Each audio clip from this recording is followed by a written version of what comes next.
next film was one we were very excited about, and it was Jugface. So do you want to take this one, because you're the cult expert?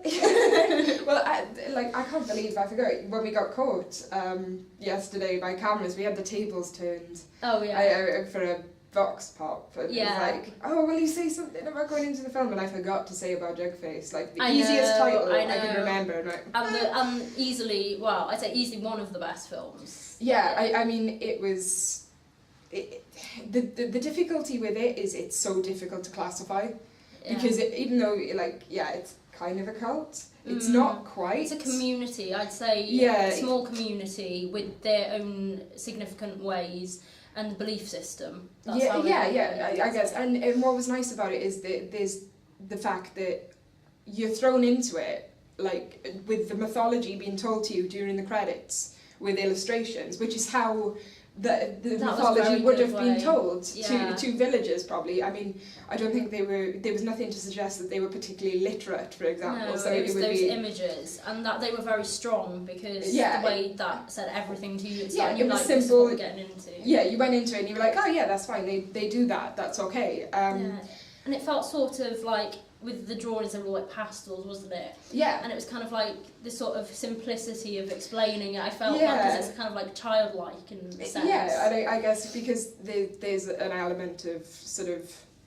backwardness in the community then. They wouldn't have told it. I mean, things would have been told verbally, or they would have been drawn, to be simple, but you wouldn't have had books on their beliefs. So that was interesting, and it didn't show too much either, which is nice.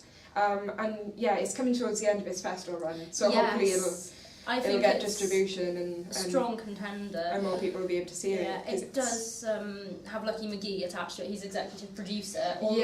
We did discover his involvement was restricted to just a bit of editing, but he definitely got the feeling of him in it. There was a hint of him, definitely. Yeah, you get that kind of. It's a similar kind of theme to a lot of the things that Lucky McGee does. Yeah. In terms of picking and choosing what's right and wrong, and how people will sort of go along with something until it affects them directly, and that's quite an interesting thing to explore, I think, because Lauren Ashley was fantastic, carried the film.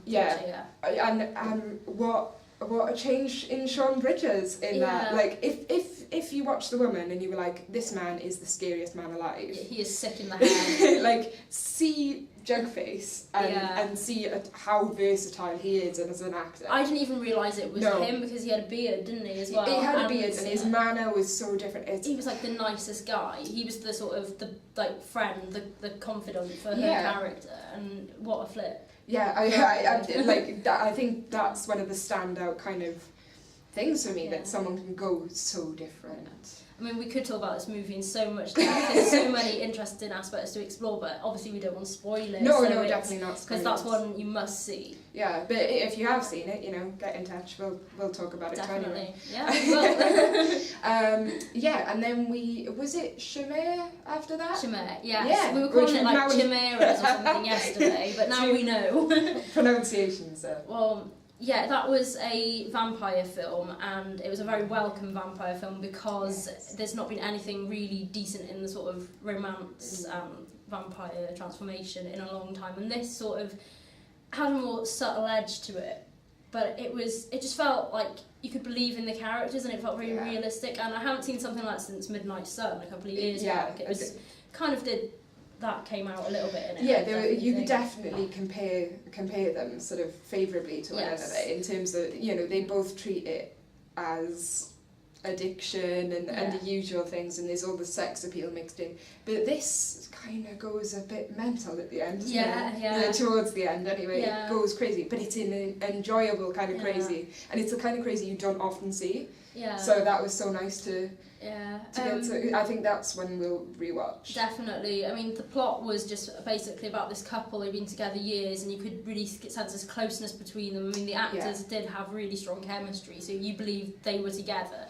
and they felt like real people you could know in real life. Yeah, and so the director made a point in the Q&A that he didn't want it to be that these characters meet and there's vampirism involved. It's like they've become accustomed to a certain way of life, and then one of them changes. Yeah, so sort of it's no Twilight, which is No, good, no. because Yes, God. Twilight is like thumbs down. We won't go into it, but it's definitely one of those films that is like antagonistic towards what Twilight stands for. Yeah, and that's what we need as horror fans. We need something that's going to, you know, we want to feel the romance in it, but we want, you know, that brutality at the same time and that heartbreak. And it was very emotional. Yeah, I mean, it deals in grief in terms of, you know, the loss of the relationship that she had with him, because it's, you know, when someone changes to that degree, it's so difficult to kind of, you know, and because it's an illness and it blocks him. But she would do anything for him, which was like showed how much they loved each other, and then you really did believe it, and I think that's what stuck out to me. It doesn't. Yeah, and it felt very sort of like this indie movie as well, so it was a bit raw, and there's definitely a lot there. And I didn't really know what to expect. I just knew we were going to see some vampire film, and I was just like, yeah, that's cool, I'll watch it. But I was taken aback, and I thought, this is actually, between that and Jugface, I don't know what's my favourite yet, because I just love both. Yeah, really. I'm not sure, like, I'm not usually a big vampire film person, but that was so good. Yeah. Like, Definitely. you know, things like that and Midnight Sun, make more like that. I don't know, watch them. Yes. I was made